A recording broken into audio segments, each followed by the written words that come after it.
everyone, welcome back to the Tarot Tanvi. I am Tanvi, this is my studio. This is just one tarot card and this is my guidebook for the Moonology deck. So today I'm going to talk about Moonology, or how the moon cycle impacts our emotional health and how we can work with it.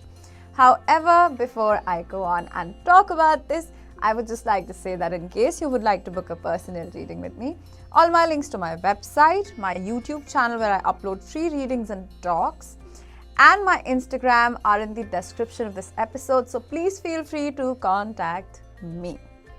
Thank you. Okay.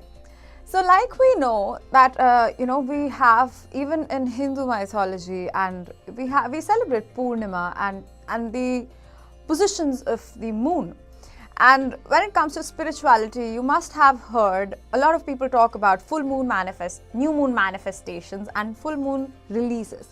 Now, what exactly is going on? How is moon affecting me? Why does it impact me? Is it really impacting me, or is it just something that's illogical and doesn't really make sense? All these questions completely valid. If you read a little, so there are so many organisms in the water bodies that get impacted by the positions of the moon. For example, they would be fertile in a specific moon period, and they would give babies in a specific moon period. Okay, so there are so many animals, and we are also animals, who instinctively operate on how the moon is operating. Okay, so like I have said in a lot of videos, we are all humans and we are energies. So we understand energies on a very instinctive level and intuitive level.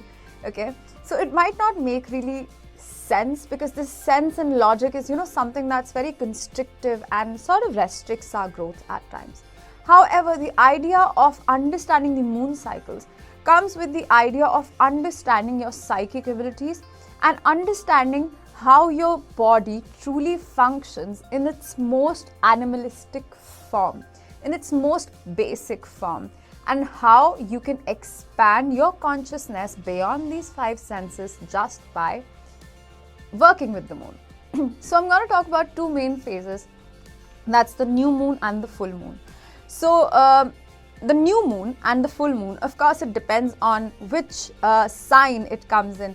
For example, the recent Monday that went, it was the full moon in Cancer. Now, Cancer is a sign of family values, family matters, and emotions. And full moon means culmination. Okay, so it is like an end of a moon cycle. Okay, so of course, when we have a full moon, we know that we have high tides and water behaves differently, and so water animals, they behave differently. So we also behave very differently, because human body also contains a lot of water.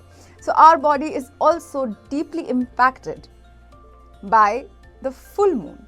So whatever is there below the surface, whatever triggers we're trying to hide that we do not want to address. For example, if you're somebody who has been hiding a lot of emotions, you might feel like everything came up to the surface and you're bursting and crying during a full moon.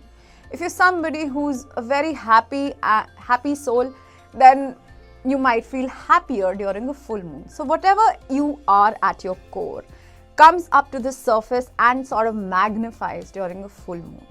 However, during a new moon, it's like a blank slate. You begin from the scratch. You start from the scratch.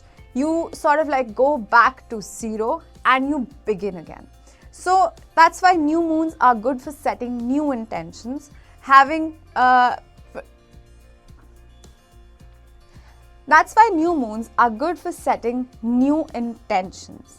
Now, when I say new intentions, for example, if you have a goal that you would like to accomplish, it's really great if you can set those goals during a new moon, because psychologically, it takes around 15 to 21 days to establish a new habit, and that's also I think it's 20-21 days that takes for one moon cycle.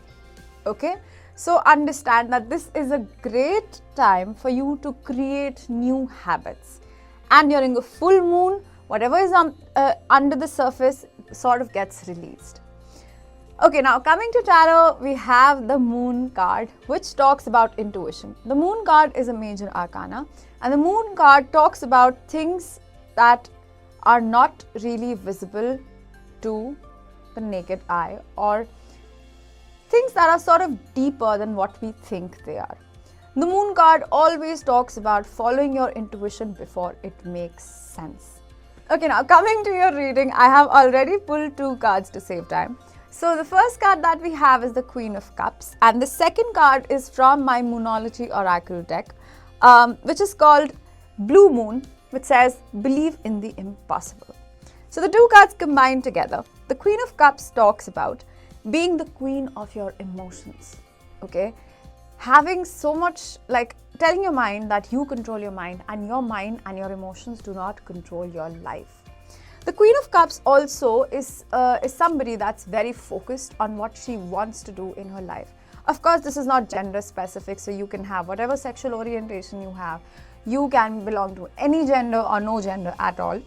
And the Queen of Cups still talks about knowing what you intuitively feel and just going after the prize, knowing that you deserve more from life and not backing down.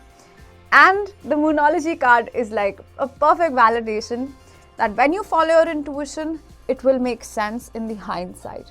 Believe in the impossible. Believe that you deserve more from life. Believe that life has always more to offer. Believe that you deserve nothing but the best. Yes, so I hope that this was helpful in some way. And I will see you again next time. Bye bye. Take care.